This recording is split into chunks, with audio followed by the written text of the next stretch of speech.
Está me ouvindo? Estou conseguindo te escutar. Consegue me ouvir? Consigo. Perfeito.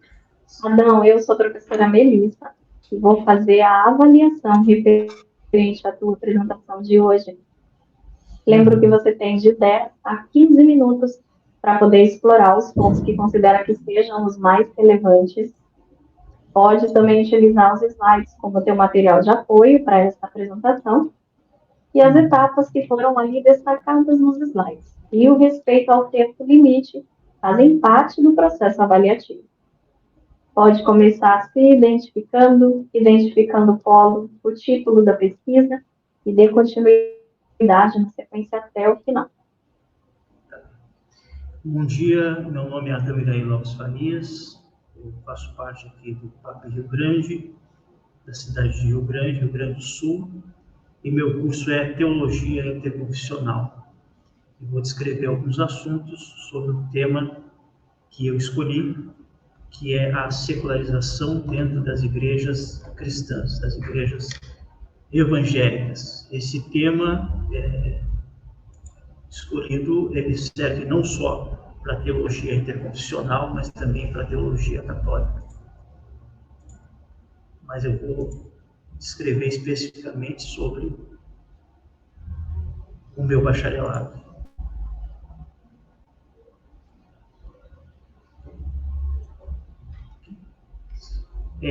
A secularização dentro das igrejas cristãs.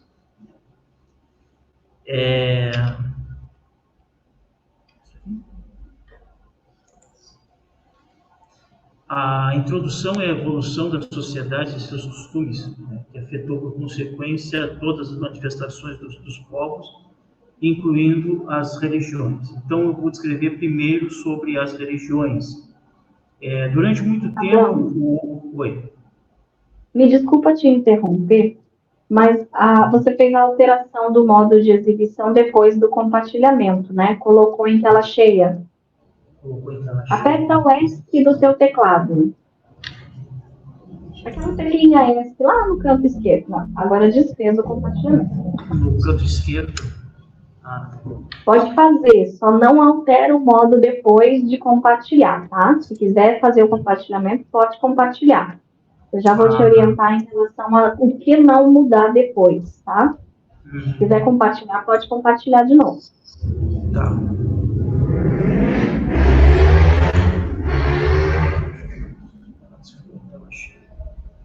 Tela cheia? Ela prefere?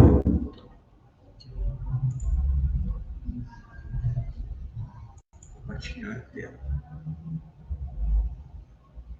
Tela cheia.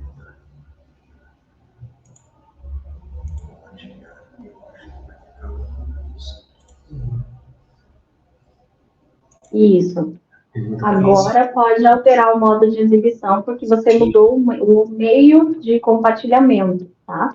Então, agora ele está em tela cheia e vai mudar aqui também. Pode manter assim, tá bom? Posso manter assim, então?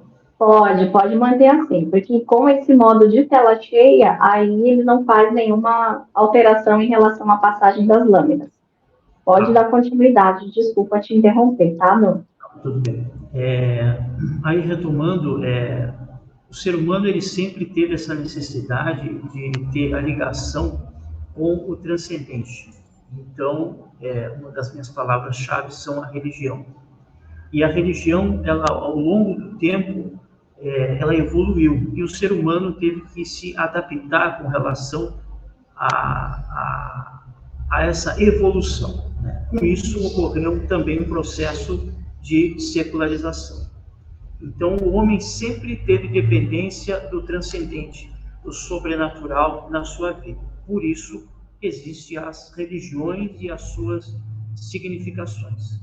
A religião foi a primeira forma humana de tentar explicar o mundo e as desgraças humanas, as significações humanas. Então, no passado, o homem se referia, por exemplo, aos deuses. Por exemplo, o deus do vento era um deus específico, o deus da chuva era outro deus específico, o deus que se referia às plantações. Então, cada Deus era responsável, digamos assim, por um nicho. E com isso havia ofertas, né? Ofertas de sacrifícios, de manjares, para que esses deuses, então, se virassem para o homem e abençoasse o homem, o ser humano, né?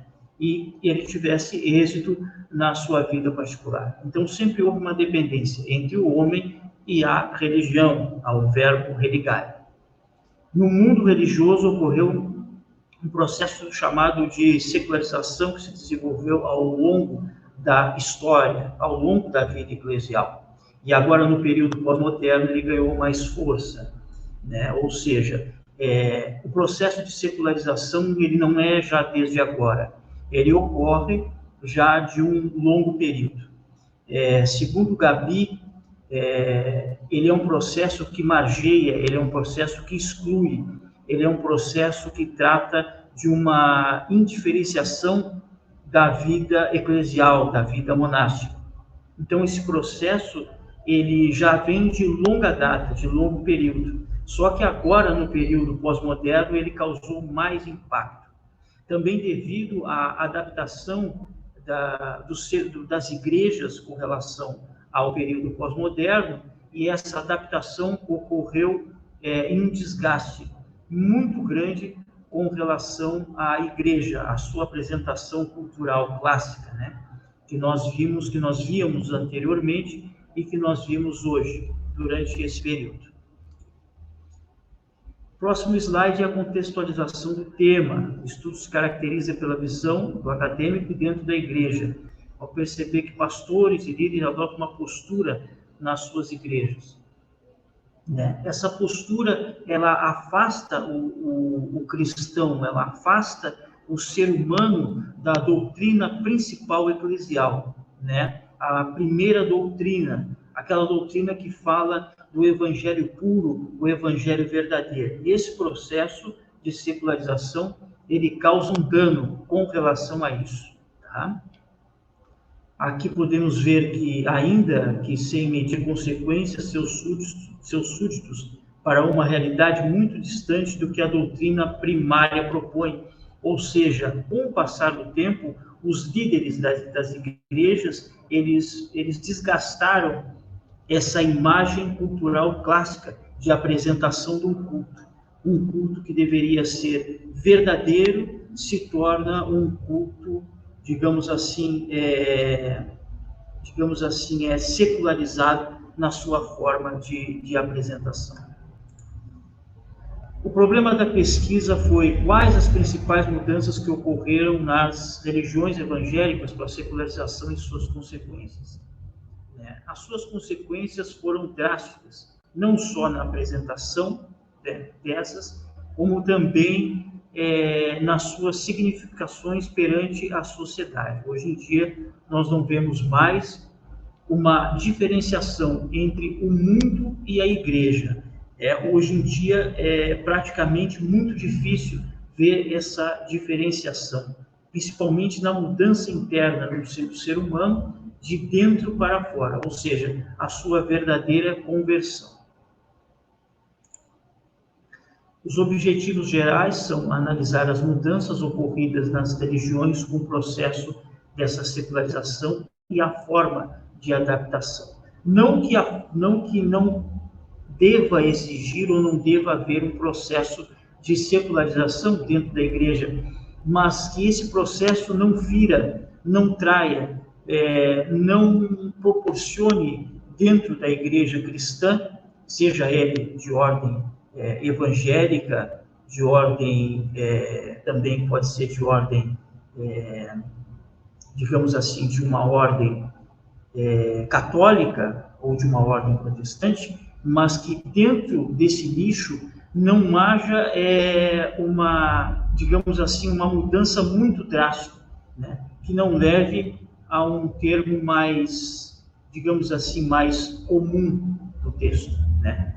Fazer uma retrospectiva das religiões da antiguidade, identificar as mudanças da relação da religião com a sociedade, caracterizar o distanciamento das principais doutrinas da religião evangélica atual. A metodologia que eu apliquei foi uma metodologia heterodoxa, ou seja, uma metodologia contrária de pesquisa à metodologia que seja ortodoxa, uma metodologia verdadeira, uma metodologia cristã, baseada no passado. A metodologia que eu utilizei é uma metodologia moderna. Privilegiei a análise de microprocessos, foi através do estudo das ações sociais, individuais e grupais. Eu realizei esse exame intensivo de heterodoxia.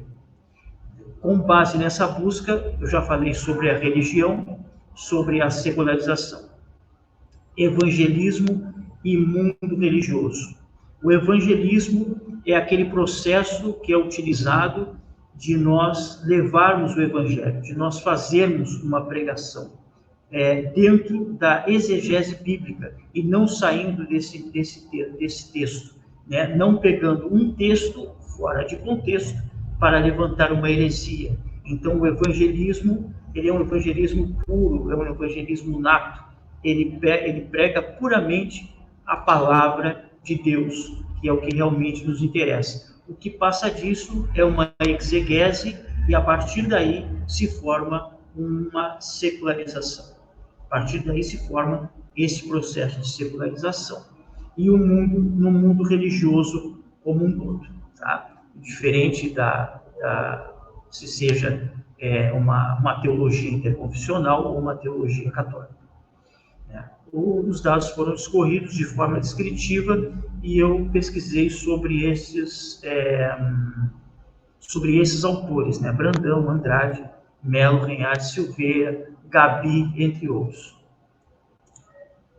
A fundamentação teórica, né, foi dentro das sociedades estas significações, aonde cada ser humano busca a sua significação, né? Então, a partir daí, se forma um processo de secularização, né? O processo é muito abrangente, também pode ser trabalhado em tantas outras áreas, mas a área principal que nós estamos trabalhando é dentro da teologia interconfessional. Tá? É um regime laico, como eu já falei, é um regime que exclui, é um regime que margeia, e ele é baseado em outras ponderações. Ele é baseado também no materialismo, né? Ou seja, a característica, a forma das pessoas, do ser humano, ser muito visual, muito material, e não atender a esse ponto de transcendência, a esse ponto de que o ser humano ele depende também do lado espiritual, e não só do lado material. Então, o materialismo, ele se baseia na forma material das coisas. O humanismo, que é uma forma onde o ser humano, ele é o ponto principal, o ponto-chave de todo o desenvolvimento humano, né? Então, ele é o ser principal. Isso se baseia e se caracteriza humanismo. Também o processo de secularização é feito do racionalismo, ou seja, a maneira racional da pessoa desenvolver a sua vida através só do racionalismo, através só das coisas racionais. Podemos dizer que este é um processo de racionalismo. O consumismo também faz parte do processo de secularização, é uma das bases, uma das fundamentações dos basilares. Também pode-se dizer que é o consumismo, ou seja, a pessoa ela só acredita no dinheiro, ela só acredita no consumo, ela só acredita naquilo que ela pode comprar, que ela pode obter, que ela pode ter com o dinheiro. E ela não acredita, por exemplo, numa oração, em algo que ela possa alcançar através da sua fé. Ela acredita só no materialismo, pode-se dizer assim, né? O nominalismo também e o mundanismo. O mundanismo talvez seja a forma mais certa, mais específica de falar a respeito da secularização, ou seja, essa forma mundana que veio através da música, que veio através das roupas, que veio através do comportamento. Isso pode se chamar, essa significação destas coisas pode se chamar de mundanismo e, consequentemente, pode ser chamado de uma maneira secular de viver, de um seáculo, de uma maneira mundana de viver a vida, e não numa maneira baseada no Evangelho, nos princípios do Evangelho. Não. Desculpa te interromper de novo, mas eu queria te sinalizar que restam apenas 2 minutos, tá? Ok. Concebe uma visão mais ampla da secularização, entendendo que a secularização pré-moderna e a religião, ela detinha um papel de destaque. Ou seja, no passado, ela tinha um destaque político, jurídico, político, institucional dentro do mundo. Só que agora, com o processo de secularização, ele teve um desgaste, ele teve uma perda, ele teve, digamos assim, uma quebra nessa força que antes era que exercia dentro da sociedade uma força muito grande.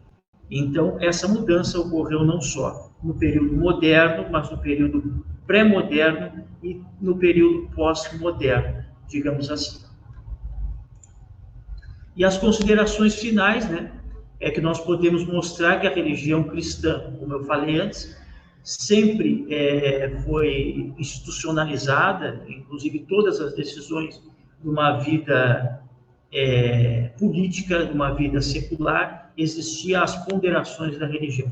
E com esse processo, agora no período pós-moderno, nós tivemos esse desgaste, essa perda enorme. O que antes era algo de extrema importância, muita importância, agora no período pós-moderno, nós não temos essa importância, essa significação tão importante da religião nesse nosso período.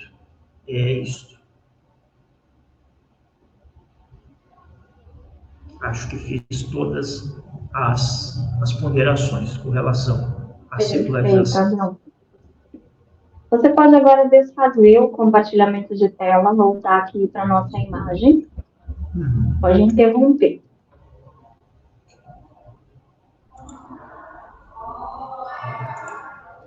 Isso, perfeito. O seu tema é bastante relevante, porque essa questão da secularização, do mundanismo dentro da igreja, é algo que a gente vem vendo crescer ao longo dos anos, né? Começa com uma coisinha simples, uma festinha mundana aqui, um nomezinho diferente ali. Essas coisas vão se inserindo e crescendo, contaminando, e quando a gente vê, já quase não existe mais diferença entre a igreja e o mundo. Porém, é isso que a gente precisa tomar muito cuidado. Porque se a gente não consegue ser diferente, como que nós vamos ser sal? Como seremos luz? A luz é diferente das trevas, o sal é diferente do insosso. Se a gente não consegue ver a diferença na igreja, não será atrativo para outras pessoas, né? E querer conhecer a Cristo e perceber essa mudança na nossa vida também. Então, é uma preocupação que a gente precisa ter, porque Jesus não veio aqui para se fazer homem e ser igual a todos. Ele veio para fazer a diferença e ele chamou a atenção por causa disso. Nesses aspectos, esse relacionamento com Deus precisa fazer com que a gente seja diferente dos outros. Se isso não acontece, a gente não está fazendo as coisas do jeito correto, né? Então, para que a gente consiga atrair outras pessoas e que o olhar delas seja atraído para a igreja, nosso comportamento precisa ser condizente com o que a Bíblia nos diz que precisa ser. Voltar para a igreja primitiva, aquelas primícias, os entendimentos iniciais, o comportamento que a igreja primitiva tinha. É isso que a gente precisa buscar. E para isso, é estudar, ler, conhecer, ter esse relacionamento com Deus. Assim, a gente consegue mudar a visão e a estrutura que hoje a igreja tem deixado se desmoronar. E eu queria saber de você, Adão, a respeito deste teu trabalho. Você considera que essas leituras que você realizou, todo o processo de escrita, construção deste seu texto, contribuíram com a sua formação? Com certeza, essa visão que eu tive na década de 90, mais propriamente dito, na primeira visão que eu tive com a igreja, dentro da eclesiologia, dentro do segmento religioso, e passando por outras religiões e voltando à minha religião de origem, que é a religião evangélica, é fundamental para que líderes, para que pastores, né, tenham consciência do verdadeiro evangelho que eles estão levando. Não seja um evangelho monetizado, que seja aquela igreja de Atos, né, a igreja primitiva, onde irmãos vendiam os seus bens para distribuir com outros irmãos que tinham mais necessidade. É esse evangelho que nós temos que voltar. É essa igreja. Isso é um alerta não só para líderes, pastores, mas também para líderes de departamento, como é o meu caso, dentro da igreja, para retornarmos à igreja primitiva, a igreja de Atos dos Apóstolos. Exatamente. O que é uma perspectiva um pouquinho diferente, por exemplo, quando a gente fala da parte tecnológica, né? Usar-se de aparatos tecnológicos, até mesmo para a própria evangelização em si. Hoje a internet nos dá uma oportunidade de chegar em locais que fisicamente a gente não conseguiria. Mas a gente precisa ter um certo cuidado, porque para tudo existe um limite, né? Exatamente. E como eu te disse lá no início, Adão, a minha avaliação ela é apenas baseada nesta tua apresentação que foi realizada hoje, aprovado, hoje com nota 10. Parabéns. Obrigado. Vou deixar para você algumas observações como sugestões de melhorias para as próximas apresentações que, porventura, você venha fazer. Primeira delas, a principal questão é o cuidado que a gente precisa ter na realização de leitura durante o processo de exposição. Em alguns momentos,